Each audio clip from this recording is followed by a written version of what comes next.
Not much, not much. So this is going to be very surprising for you. No sap quasi res de la cubana, per tant, això va ser molt sorprenent.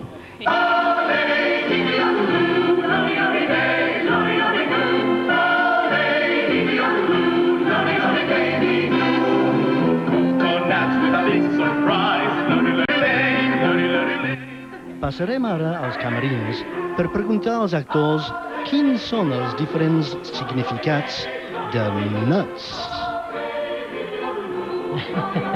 Home, és un nom una mica raro, però està bé per el concepte de l'espectacle i perquè hi ha un joc de paraules també, com nuts en anglès són fruits secs, però també nuts és boig.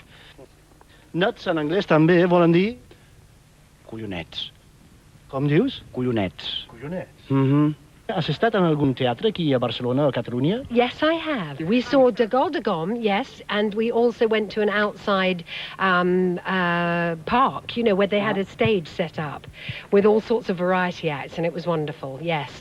And I've also seen a comedian in a theatre bar, entirely in Catalan. Did you understand anything? Vas entendre algo? No, but he was very good. So I got a lot of the body language and a lot of the, you know, the meaning. I do the washing, I water the flowers. I Brian McMaster, contractat a la cubana, què diu? And will la cubana be successful? La cubana tindrà molt èxit? I've no idea. I hope so. But, you know, there's a cultural difference and we'll have to see. 14th of August. Excellent. Moltes gràcies.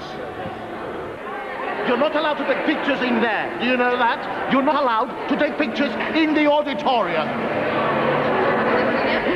Impressionant, no? Deia que no volia que fessin fotos, no? Dins? No, però aquest senyor, la saps forma part, clar. Com sempre la cubana, són molt fresc i molt plàstic, no? Però aquest va ser la primera vegada, més o menys, que van fer això abans d'anar a Edimburg. I aquí, en Catalunya, vosaltres dius, per desitjar sort, bona sort, no? Dius... Entre els actors, allò, els actors, molta merda. Sí. Per què?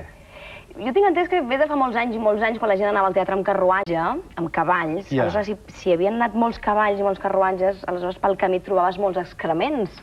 Jo no sé si és que, clar, l'abundància d'això, clar, vol dir que hi va molta gent a veure l'obra de teatre, em sembla. Sí, en anglès, la mateixa cosa és break a leg, que trenquis una cama. Una cama, perquè abans el taló... Mira, estic pensant...